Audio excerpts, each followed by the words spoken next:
کہ عورت کی آواز بھی چھپانے کی چیز ہے یا نہیں، اس کے بارے میں بھی اختلاف ہے۔ اس میں معرف القرآن سے مولانا مفتی شفیع صاحب نے جو لکھا ہے وہ آپ کو پڑھ کے سنا دیتی ہوں۔ مولانا مفتی محمد شفیع صاحب کہتے ہیں، عورت کی آواز کا مسئلہ، کیا عورت کی آواز فی نفس ہی سطر میں داخل ہے، یعنی اس کو بھی چھپانا چاہیے، اور غیر محرم کو آواز سنانا جائز ہے، یعنی عورت کا کسی مرد سے بات کرنا یا عورت کی آواز سننا، یہ آپ نے عام طور پر یہ بحث سنی ہوگی۔ لکھتے ہیں کہ اس معاملے میں حضرات ائمہ کا اختلاف ہے۔ امام شافعی کی کتب میں عورت کی آواز کو سطر میں داخل نہیں کیا گیا۔ حنفیہ کے نزدیک بھی مختلف اقوال ہیں۔ ابن حمام نے نوازل کی روایت کی بنا پر سطر میں داخل قرار دیا ہے، اسی لیے حنفیہ کے نزدیک عورت کی اذان مکروہ ہے، لیکن حدیث سے ثابت ہے کہ ازواج مطہرات نزول حجاب کے بعد بھی پس پردہ غیر محارم سے بات کرتی تھیں۔ اس مجموعہ سے راجح اور صحیح بات یہ معلوم ہوتی ہے کہ جس موقع اور جس محل میں عورت کی آواز سے فتنہ پیدا ہونے کا خطرہ ہو وہاں ممنوع ہے، جہاں یہ نہ ہو جائز ہے۔ احتیاط اسی میں ہے کہ بلا ضرورت عورتیں پس پردہ بھی غیر محرموں سے گفتگو نہ کریں، اور یہ بہت معتدل رائے انہوں نے لکھی ہے، اور میں نے ان کی اس لیے پڑھ کے سنائی ہے کہ عام طور پر جب جیسے کیسٹ ریکارڈنگ اور اس کو سنوانے کا مسئلہ آتا ہے تو آپ نے دیکھا ہوگا کہ مذہبی طبقے میں اس کے بارے میں بہت ری ایکشن ہے کہ عورت کی آواز کیوں ریکارڈ کی جا رہی ہے، کیوں سنائی جاتی ہے، اور خصوصاً حنفی مذہب کو فالو کرنے والوں کی طرف سے اس کے بارے میں عام طور پر ری ایکشن آتا ہے۔ تو میں نے کہ جہاں فتنہ ہو، اور فتنہ عموماً کس آواز پر ہوتا ہے، جیسے گایا گیا ہو نا، کچھ گانا گایا جا رہا ہے یا ایسے الفاظ بولے جا رہے ہیں کہ جس میں دوسرے کو اپنی طرف مائل کیا جا رہا ہے، یعنی اپنی ذات کی طرف۔ قرآن پاک میں سورۃ الاحزاب میں ازواج مطہرات کو جو تلقین کی گئی وہ یہ تھی، آیت نمبر ہے 32، سورۃ الاحزاب 22 سے پارہ شروع ہو رہا ہے۔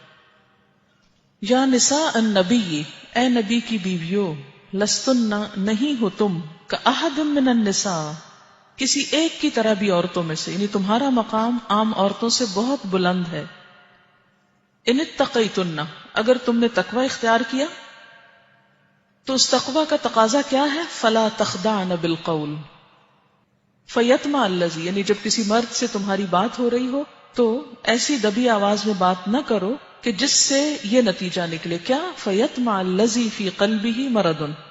کہ طمع رکھ بیٹھے وہ شخص جس کے دل میں کوئی بیماری ہے، یعنی جو نیت کا خراب شخص ہے یا دل کا خراب شخص ہے وہ تم سے بات کر کے تم سے کوئی غلط توقع رکھ بیٹھے۔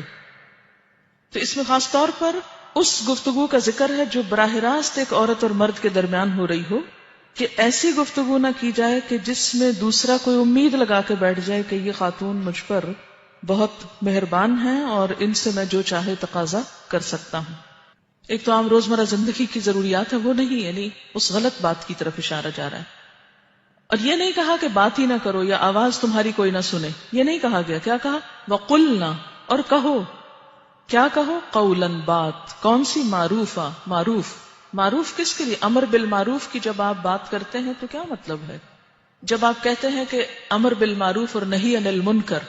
تو معروف نیکی کو کہتے ہیں نا، جانی پہچانی چیز کو لفظی معنی ہے۔ تو اس سے کیا پتہ چلتا ہے کہ نیکی کی کوئی بات جب انسان، جیسے کوئی دین کی بات ہے، قرآن کی بات ہے، تعلیم کی بات ہے، اگر وہ سکھا رہا ہے اور سیکھنے والوں میں عورتیں بھی ہیں، اور اگر براہ راست نہیں انڈائریکٹلی مردوں تک بھی وہ آواز پہنچتی ہے تو قلنا قولا معروفا میں آتی ہے وہ چیز، ٹھیک ہے۔ اور اس میں یہ نہیں کہا گیا کہ چیخ چلا کے بات کرو یا کھردرے لہجے میں بات کرو، یہ نہیں بات کہی جا رہی۔ بات یہ ہے کہ وہ بات نہ کرو جس سے دوسرا غلط مطلب نکال لے، غلط مطلب لے کر غلط توقع رکھ بیٹھے۔ عورت کی آواز کے بارے میں آپ نے بتایا، آپ سے پوچھنا ہے کہ جب ہم وین میں آتے ہیں تو جو باتیں ہم آپس میں کرتے ہیں یا کسی بات پر ہنستے ہیں، ہماری آواز اگر وین ڈرائیور سن لے تو کیا ہم کو گناہ ملے گا؟ اس میں یہ کہ اس میں بھی احتیاط برتنے کی ضرورت ہے، بہت زیادہ لافٹر اور اس طرح کی بہت ہنسی مذاق کی باتیں نہ کریں، کیونکہ ڈرائیونگ میں بھی یہ چیز خلل انداز ہوتی ہے۔